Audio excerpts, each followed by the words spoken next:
Assalamualaikum, for today's video, magluluto tayo ng Baguio beans, gisadong Baguio beans. So, meron tayong garlic, onion, tomato, grind, dried fish. So, gisahin lang natin ang ating sibuyas at bawang.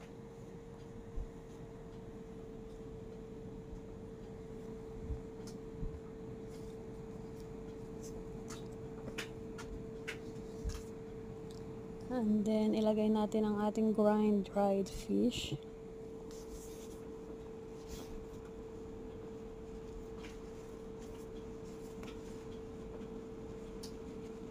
And then, ang ating tomato, malaking hiwa.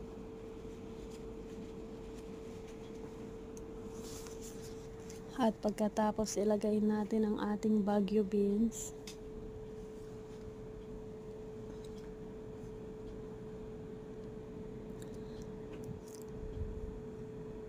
Gisahin natin ng konti, pagkatapos lagyan natin ng salt at pepper. Salt at pepper lang ang nilagay ko kasi may lasa na yung ating tuyo. So hayaan lang natin na maluto ang ating Baguio beans.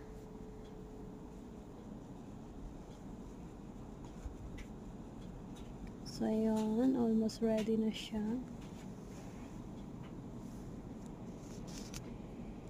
At ayan, luto na ang ating gisadong Baguio beans. Napakasimple lang at napakadaling gawin na ulam.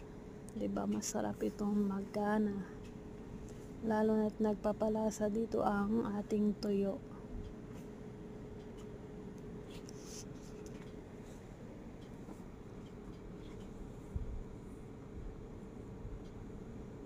So, kainan na guys. Thanks for watching.